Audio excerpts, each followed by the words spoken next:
So this is where we left off last time, stack. And the point I was making, and this is the point I'm going to be making all semester, we're separating the what from the how. We've talked about what a stack can do. We've talked about how we can use it. None of this so far has talked about how we make a stack, how we implement a stack.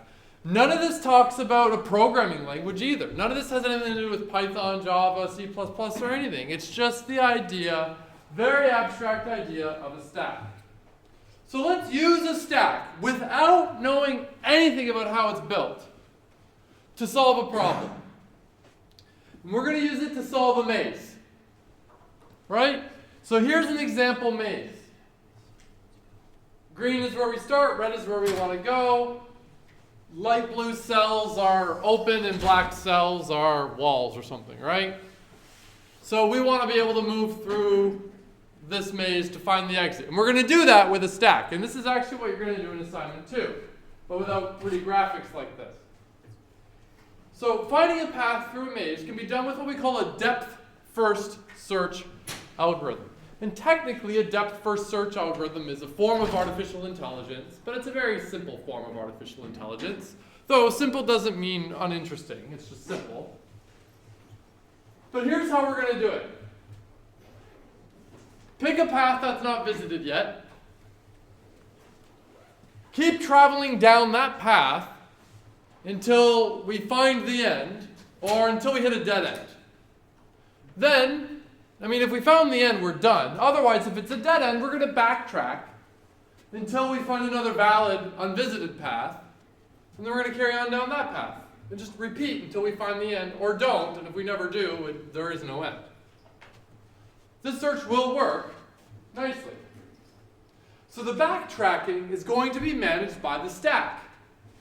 In the same way that you've used the back button in your browser or the undo button in your word processors to backtrack. It's the same idea. But we're going to use it here for solving a maze for depth-first search. So here's the idea. This is what I might call pseudocode. In fact, this is not really pseudocode. This is more of just a description of the algorithm. Pseudocode is really supposed to be like code that's for some nondescript language. This is more of like a recipe, I'd say. But here's the idea. Here's the algorithm. Add the start of the maze to the stack. While the stack is not empty, get the top of the stack with a peak. If the top is the end, we're done. If it's not, if an unvisited neighbor of the current cell exists, push the neighbor onto the stack. Otherwise, if there's no admissible neighbor, then we pop. We start backtracking. And if the loop ever exits, because of an empty stack, there must be no solution. So here's the basic idea. Let's look at this image first before we go down. Here's the basic idea. We start by pushing the green cell onto the stack. And then we look for unvisited neighbors. This is a computer program. We need to look for our unvisited neighbors in some systematic way. So let's say, for our example, we're going to start at 12 o'clock, 3 o'clock, 6 o'clock, 9 o'clock. We're going to go clockwise, starting up. So we're in the green cell and we look up. Is that a valid visitable cell? No, it's a wall. Okay, so we look to the right. Oh, here we go. Perfect. Push that onto the stack. Great. So now that's the top of the stack, and we repeat. Is this the end? No. Is there an unvisited neighbor? Well, let's look up. Oh, is up an unvisited neighbor? Yep. Yeah, perfect. Go up. That's the top of the stack. Is it the end? No. Is there any valid unvisited neighbor? Well, not really. Up is a wall, right is a wall, down, that's where we just came from. So we're not going to go back that way. And left is a wall. So we're stuck. We're at a dead end. So we pop. And by popping, that means just go to the previous unvisited cell. Okay, look for another unvisited neighbor. Well, we just visited up. And we determined that's a dead end path. So let's look to the right. Well, it's a wall. Look down. Perfect. Push it. Now we're there. Look up. Well, we came from there. Look right. Oh, it's open. Go there.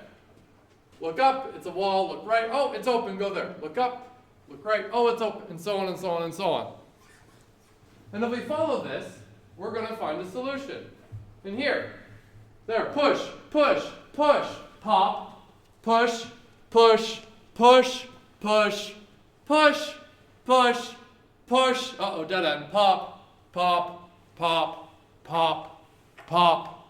Oh, I think I may have skipped one there. Uh-oh, we need to check. Is the GIF broken? Let's see. Push, pop, push, push, push, push, push, push, push, pop, pop, pop, pop, push. Oh no, everything's good. There we go. So that's using a stack to solve the maze. That's what you're doing in assignment 2, by the way. If you ask, well, why did it go that, why did it choose to go in that order? Well, the order that it went was determined by the fact that I said start 12 o'clock, 3 o'clock, 6 o'clock, 9 o'clock. We could have changed the order and it would have solved it in a different way, but we would have found the same solution in this particular case. But this is a depth first search and we can use a stack for it.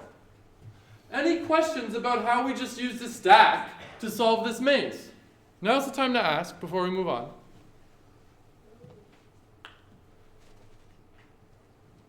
You can think of it like a website.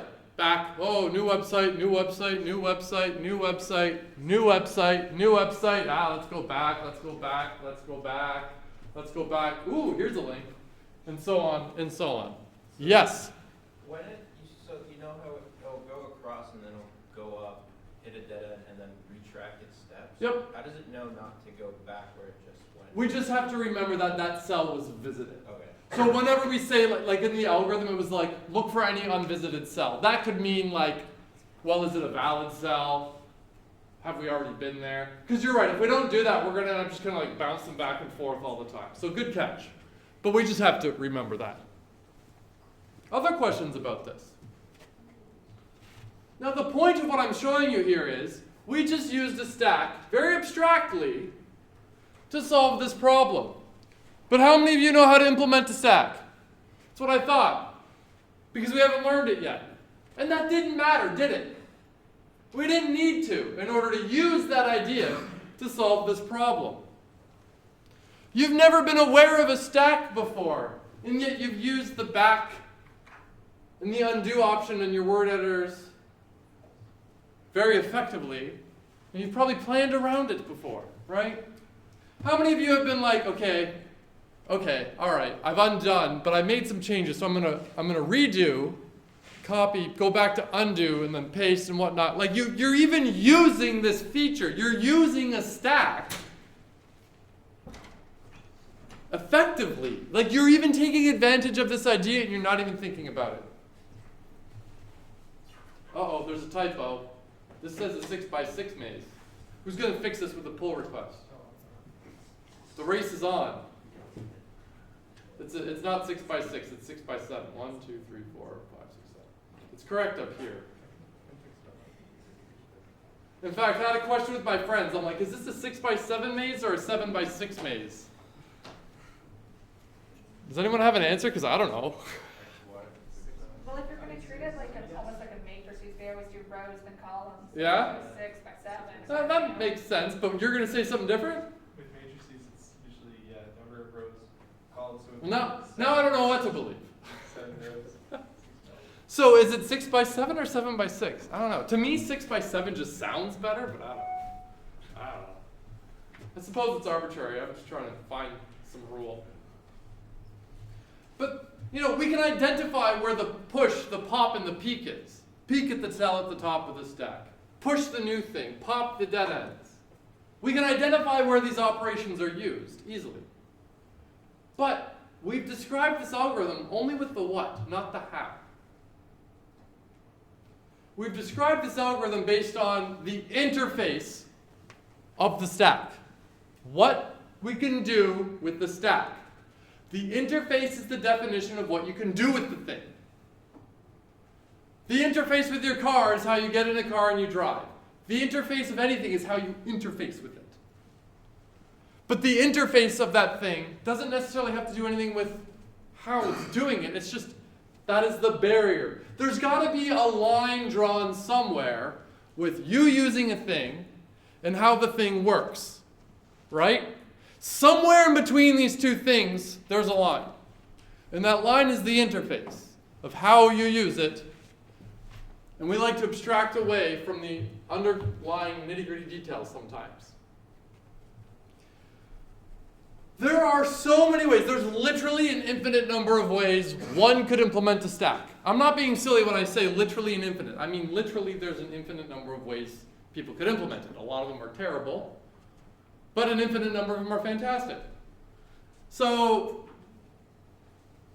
what we want to do is define what a stack is before we implement it.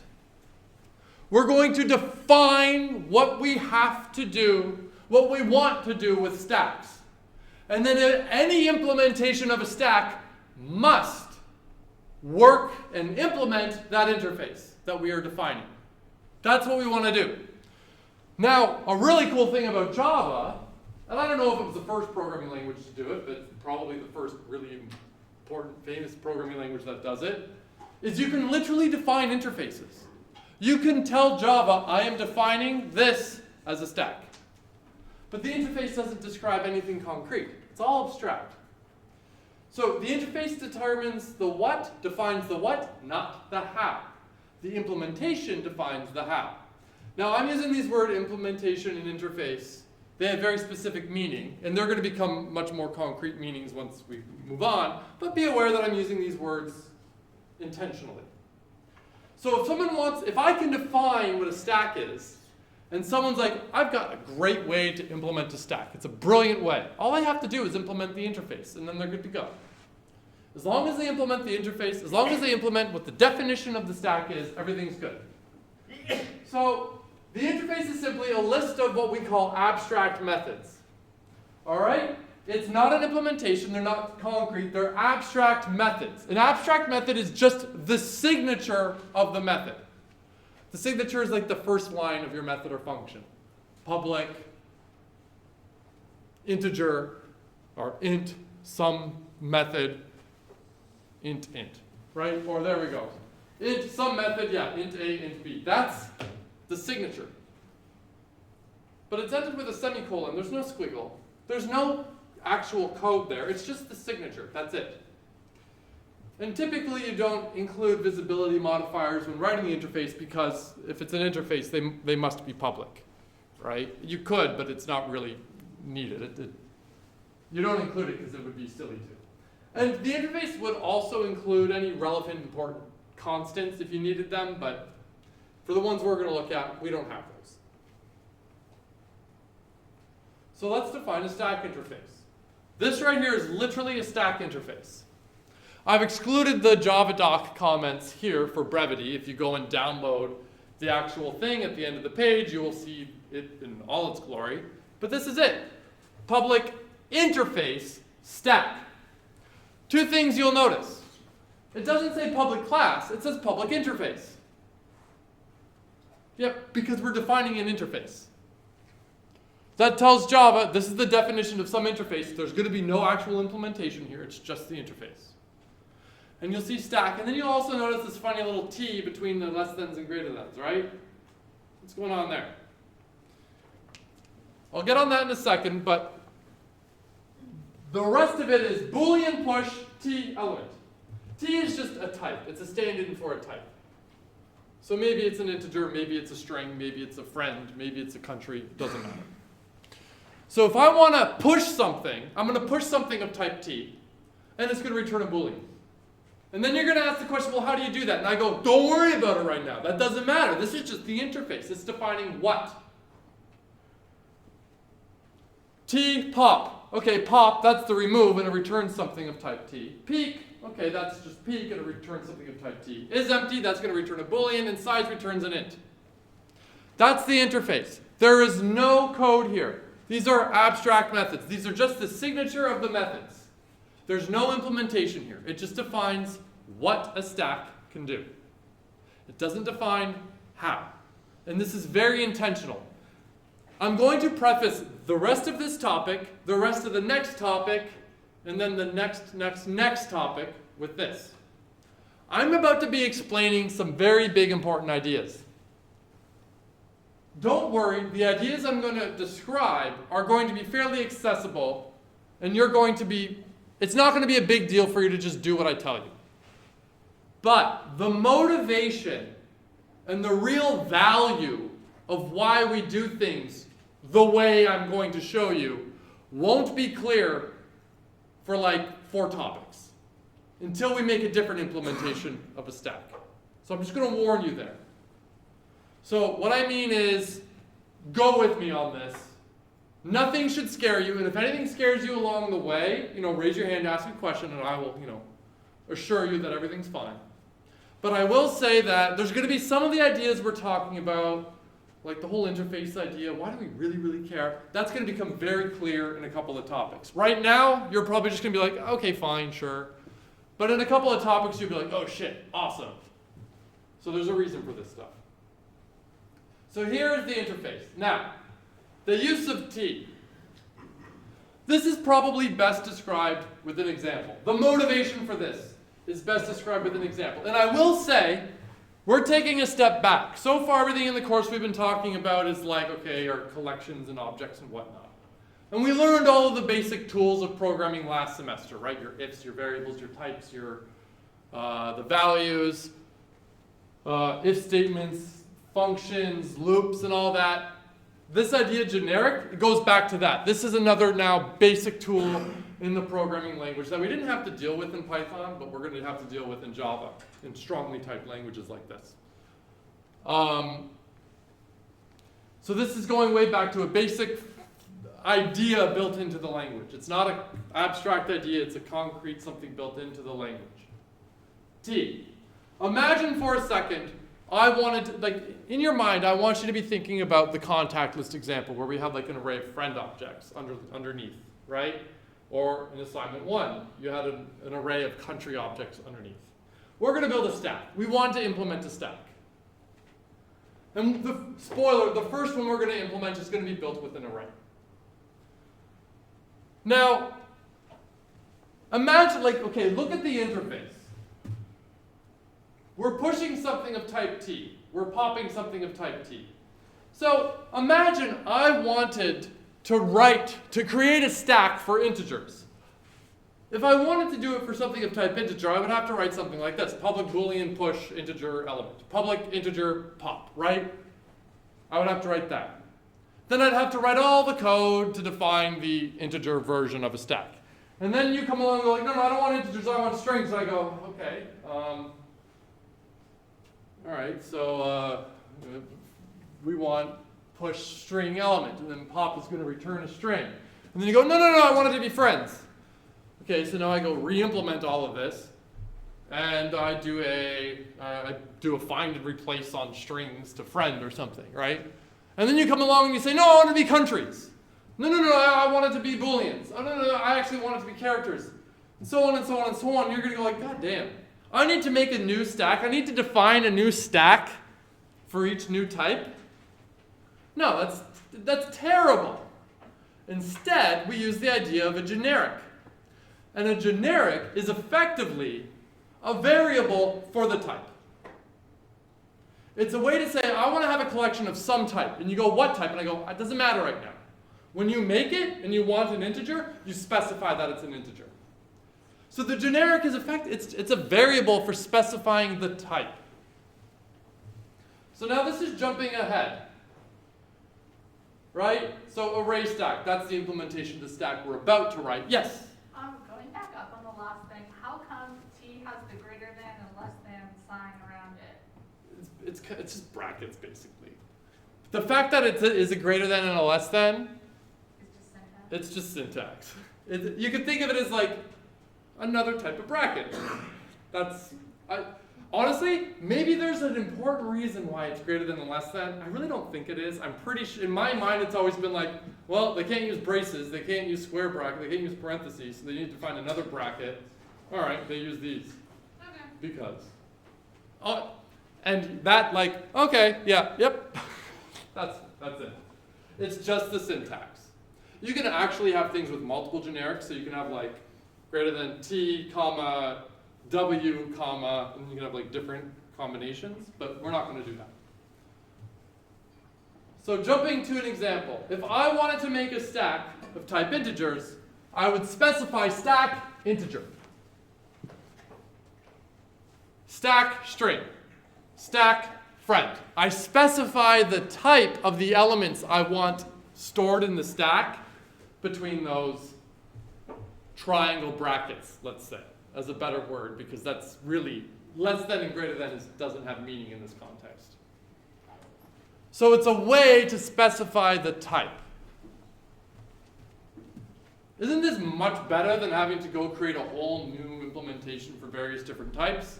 Yeah, of course it is. Any questions about that?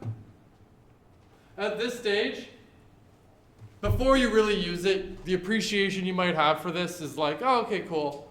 But once you do it a little bit more, you're going to go, okay, yes, okay, obviously this is a good idea. We like this, we need this. In Python, we didn't do this because Python didn't care about types a lot of times, right? No questions about generics or anything? It'll get more clear as you use it, like everything else in programming.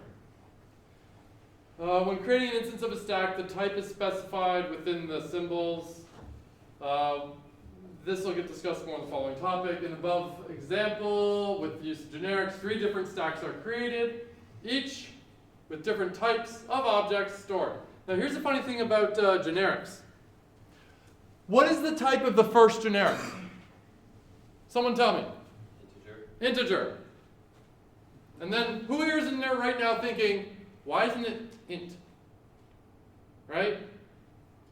So there's int, int, lowercase I. That's the primitive type integer.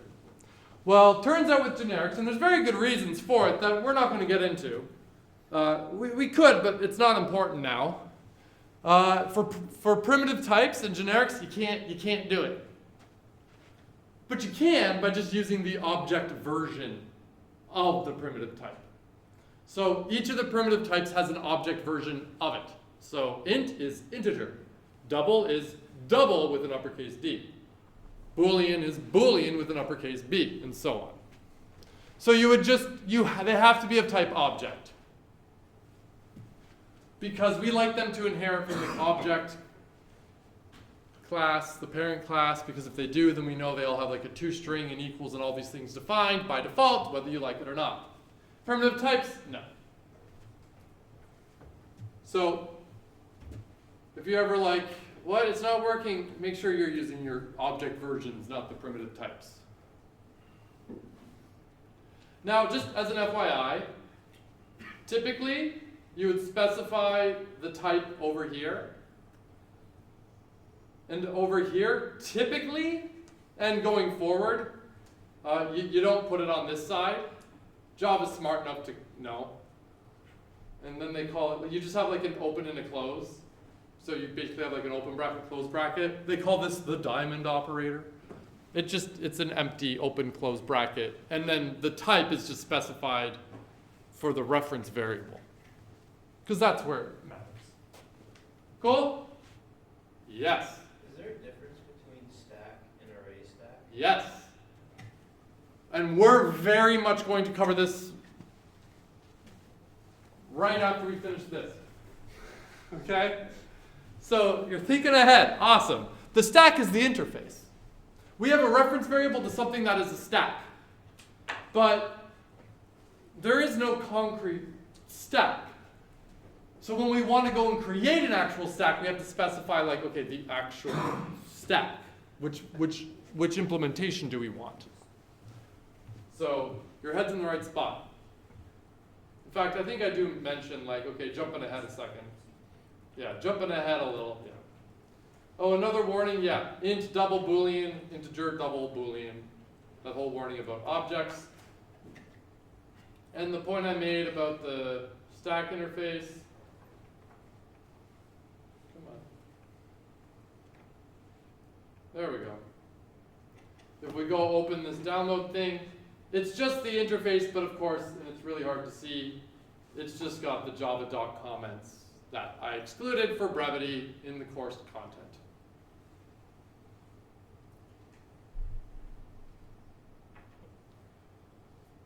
All right, any questions about the stack interface?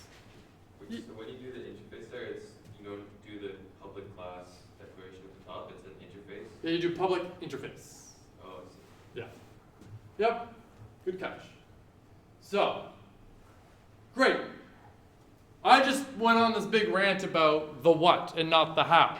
Well, now it's time to look at the how. How do we actually build this stack now? We've defined what we can do with it. How do we actually build the what?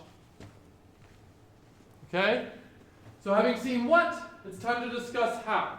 And there are a few implementation issues to consider. How is the data going to be stored? Where are we going to put it?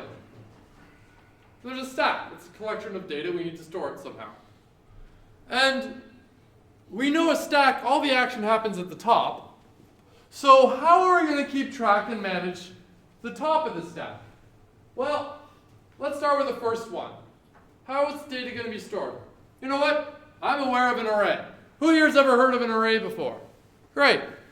How about let's use an array to store the information? It's great. Why not? Yes, absolutely. Arrays are fantastic. We love arrays. So we're going to store our data in an array like this. So this is an example of an array of size 10 storing reference to only 6 elements, 0 through 5. Right? So there's our array. If an array is stored, if an array is used to store the data in the stack, how are we going to manage the whole top situation? Right? One intuitive option that is entirely workable, one intuitive option is, well, let's always have the top be at index 0. So we always know where the top is if it's at index 0, right? So if I ever want to push something onto the stack, I just, make room and then add it to index 0. If I ever want to pop something, I remove it from index 0 and, they move everything back down. Great. It's entirely workable.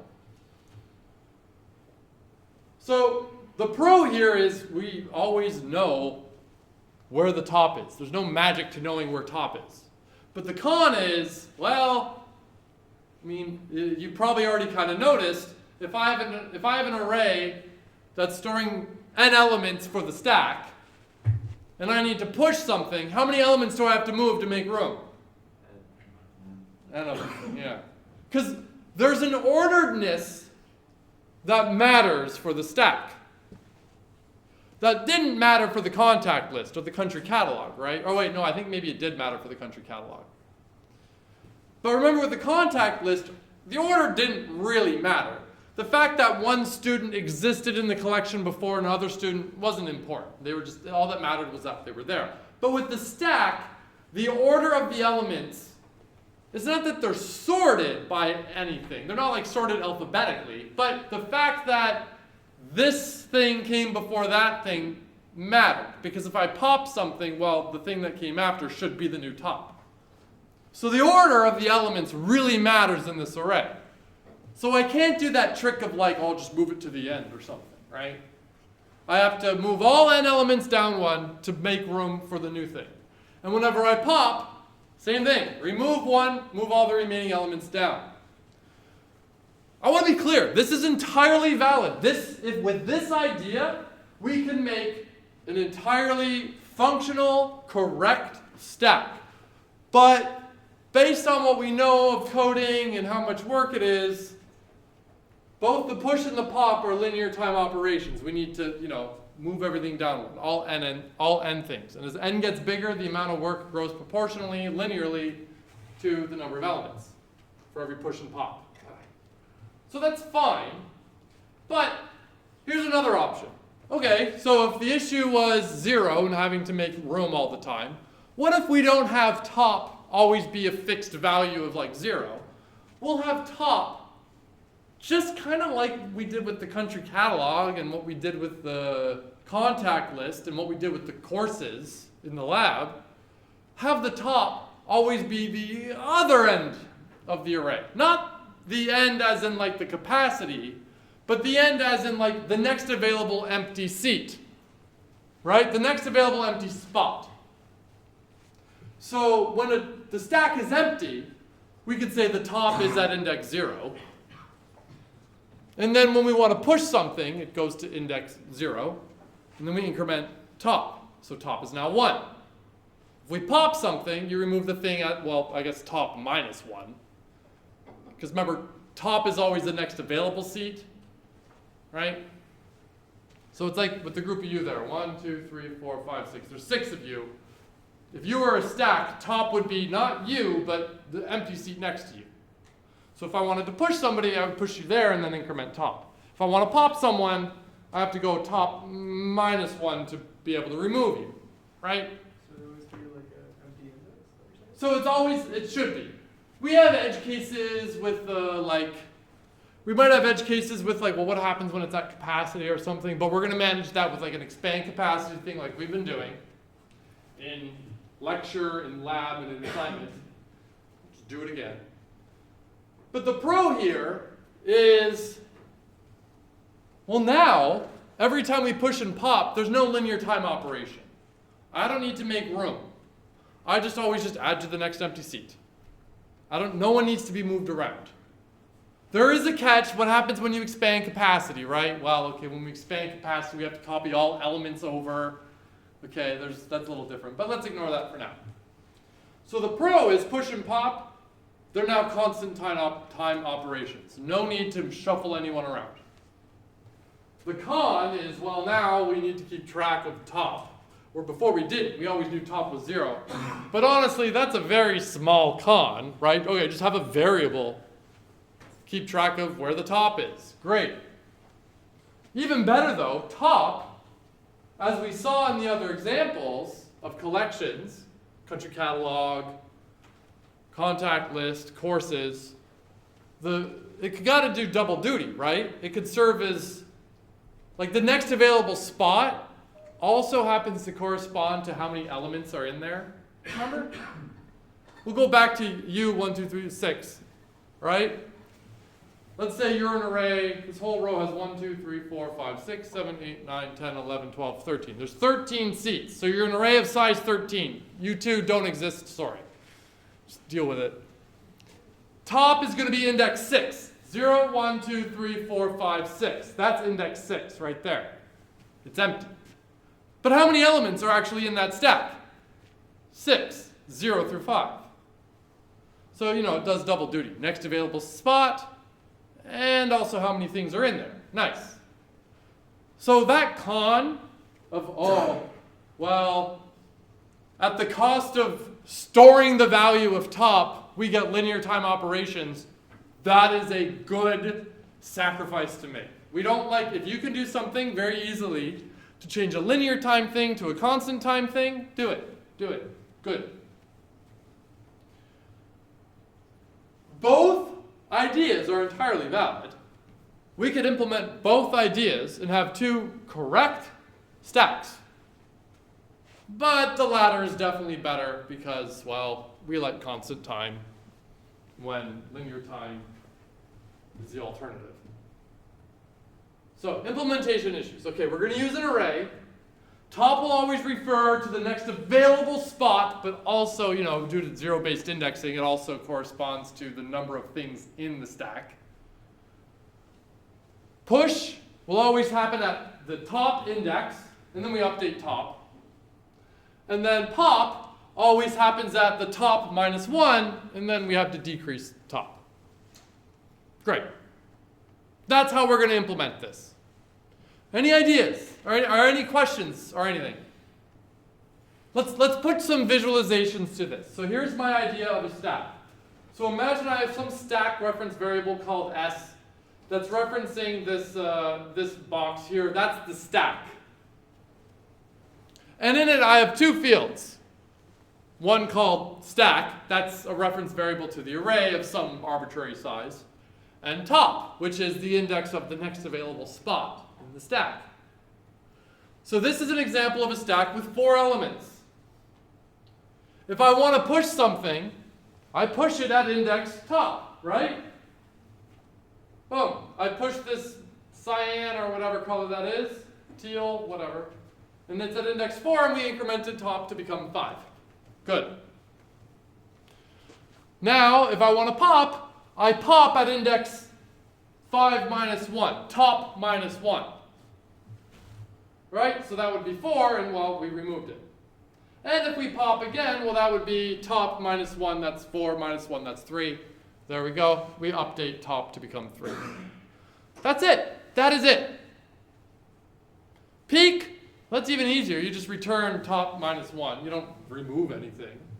Size, return the value of top. Is empty, check if size is 0. That's it. You should notice at this stage that a stack is a hell of a lot simpler than a contact list. It's a hell of a lot simpler than a country catalog or your courses. There's very little functionality here, but that's by design. We want simple data structures.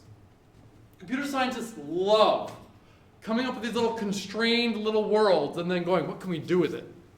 Turns out with 2 stacks, you can do literally anything. But whatever. We've got a stack. It's simple. It's small. We love it. And if you're saying, well, why don't we add more complexity? Because we don't want to. But what if I really want to access something at index that's not the top? Then don't use a stack. No, but I want to use a stack. Then don't index something that's not at the top. But I want, then don't. It's simple. This is the definition of a stack. Actually, pardon me. The stack interface was the definition of the stack. This is the implementation. If you want to do something else that a stack doesn't allow, then don't use a stack. This is the stack. It's simple. We like it. And I already showed you. Look, we solved the maze. We did a depth-first search. We did a basic type of artificial intelligence with such a simple little data structure. Great.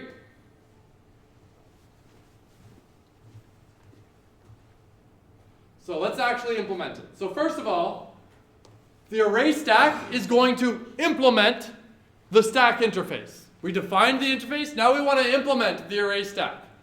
And by doing so, Java will go out of its way to ensure that our array stack actually implements all of the required methods. The required methods being those that were defined in the interface.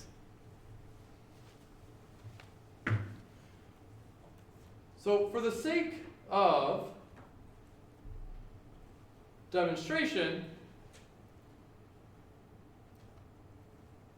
I'm going to go here, I'm going to go source, new, Java class, and you'll even notice sometimes it'll ask you, like, well, is the class is an interface? I'll say interface, it won't matter because I'm just going to paste, but stack. There, I just pasted from the course website, what I downloaded. So here we have our stack interface. Good place to start. Okay, array stack implement to ensure that it implements, yeah, array, okay, the array stack is a stack. It's a stack, it's an implementation of it, but it is an implementation of the definition of a stack. Anything expecting a stack will be happy to take an array stack. Any variable, any parameter, any argument that should be a stack will be happy to have an array stack, because an array stack is a stack. Okay? An array stack is also an object. Remember that. But an array stack is a stack. So note line 10 in the below example where it specifies yeah. Okay, that's definitely not line 10. That's line 11. I'll have to update that. There's another issue. Someone can make a pull request to fix it. Did anyone make a pull request to fix the other issue? Uh-oh. Uh-oh. Who's going to get merged first? There are a lot of issues I noticed today. I don't know if anyone else is following along. But here we go. Public class array stack T implements stack. And we start with a default capacity. It's always nice to have that if you have like an array implementation of something. And then we have 2 fields. The stack, that's just an array, but notice the type of the array. What's the type? T. It's generic. We don't know yet. But when we're writing it, we don't need to know. We know at runtime. We don't know right now.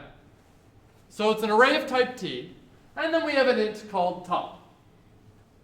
Now, here's a warning. And I think it's going to be better to just show you what I mean right now. if I go here, array stack,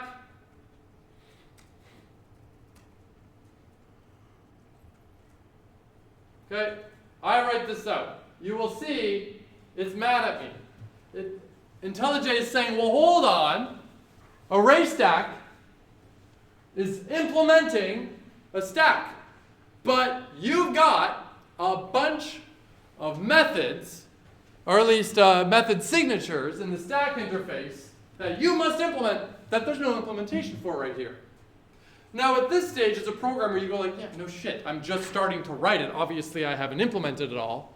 But by saying that you're implementing a stack, Java, now this is IntelliJ warning you, but if I tried to compile it, Java would give me the same issue. It would say, no good. You told me that this class is implementing a stack. Yet, if you want to implement a stack, you need to implement push, pop, peek, size, and is empty. Where are they? I'm not going to build that. Java enforces it. And there's an important reason why it enforces it. Because this means anyone can write an implementation of a stack. I don't care if it's an array stack, a Bob stack, a link stack, a Jimmy stack. I don't care whose stack it is, what it looks like, how it's implemented, if it's got an array, if it's got, I don't care what. If it implements a stack, if I'm expecting a stack and you give it to me, I know I can safely call push, pop, peek as empty and size on it. Because Java enforces that if you're saying you implement it, it must have those things, but right now it doesn't, so it won't even run. It won't even build. This will get very clear once we make the other implementation of the stack that we're going to see. So this is whining. We can shut it up by just saying like, yeah, whatever, implement the methods, all of them, boom. There. So IntelliJ very kindly implemented all of these methods for us, and now that warning went away. But of course, it didn't implement anything here. All it does is just writes the signature and just adds some reasonable return value just to shut it up. But that's all it did. That's all it did. This obviously add or push, return false is clearly not going to work for us here. But all it did was just create them so it'll shut up for now. That's what the warning is. Yeah, see? Yeah. So let's write our constructors. Oh wait, I need to go back here. Let's add the fields. Great. Good. Now let's make public array stack.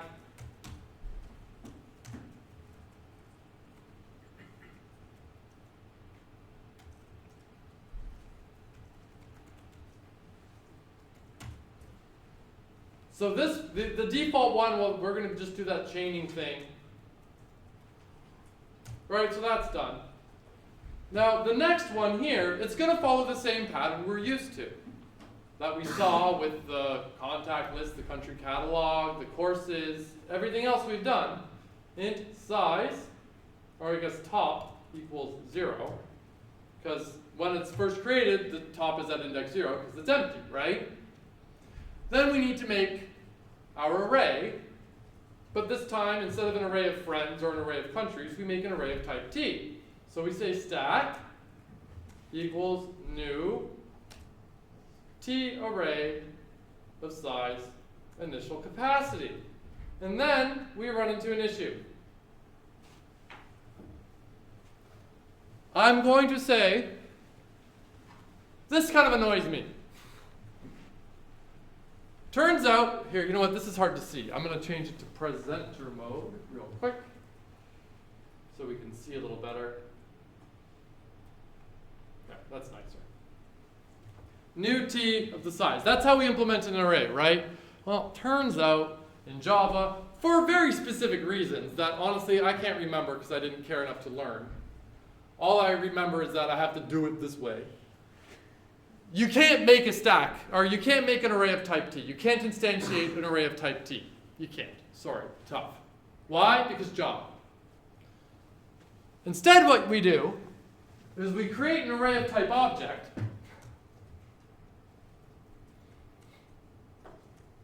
Right? And then say, but really it's type T. Did I do that in the right order, or do I have them out of order? Maybe it needs to be on the other side of the new. Nope. There, yeah. And if we go back to the content, I show you right here, right? Now, this is how we have to do it. Why? Because. This line of code, honestly, you saw me put it in the wrong spot. That wasn't for dramatic effect. That was because I was like, is it here? Oh, I guess it's over here. Because I can never remember. All I remember is that, well, you need to make an array of type objects and then cast it to type T. Why? Because. There's a reason. I don't remember it. It's not overly important right now, that's for sure. So we create an array of type objects and cast it to T, so it's happy. But you'll see that it's kind of highlighted right now. It's saying, well, hold on a second. Now, this is just a warning. This code will run just fine, and we as programmers know that this code is fine. But it's giving you a warning saying, like, you didn't check that this was safe to do. Now, here it's going to be safe to do because, it's a brand new empty thing. And, we specified the type of the field to be type T. It's safe to do. But what we can do to also make it shut up is we can add this, this compiler annotation right here, suppress warnings. This is just a nice way to say, like, shut up, I know what I'm doing.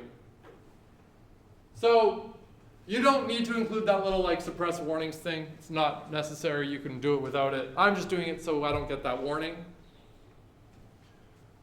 Any questions about this? Because the answer to the question might very well be, if you're like, but why? Why? This is weird. Why do we have to do this weird objects thing casting to type T with generics? Because. This is one of those magic code scenarios. Sorry. All right? So there's our constructor. So this is making use of constructor chaining. Notice that the array being created is an array of type object. Yeah, Java forbids. Details outside the core. Yeah, there's a link right here to some blog or something, I don't know, explaining why. And then I warn about unspread. Yeah, great, cool. So now if I can create a stack now. It's not going to do much. It's also not going to be a correct implementation. But I can create one now by saying, okay, new stack, okay, stack integer s equals new array stack, 5. And that's what we would get right there. Now you might wonder, like, okay, the left-hand side, the reference variable type is stack, not array stack. I could have written array stack there, but really what we would want is stack, because this reference variable could reference any implementation of a stack and be fine. But more on that. Not today, we won't have time. But this would be an array of integers. Not ints, integers. And then push. Well, this push, despite its name being push, should look a hell of a lot familiar, because it looks like every other add we've written so far, where you just add it to the end, kind of like an append. When we added a country, it looked basically like this. When we added a friend, it looked just like this. When we added a course, it looked just like this. We've got an expand capacity, right? Okay. So let's go look at the expand capacity. Well, what's it doing? Well, it's making a new array of size twice as big, copy over the contents, set stack to be referencing the newly created one. With the exception of the funny casting thing that we just have to do with generics, it's the exact same expand capacity you've done in the assignment, we did in class, and we did in lab. Great. So far, so good. Pop? Well, if it's empty, we'll throw an exception.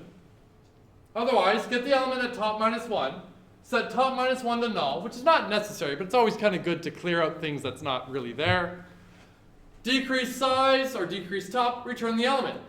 And then peek is even simpler. Is it empty or not? Otherwise, return top minus 1, but leave everything alone.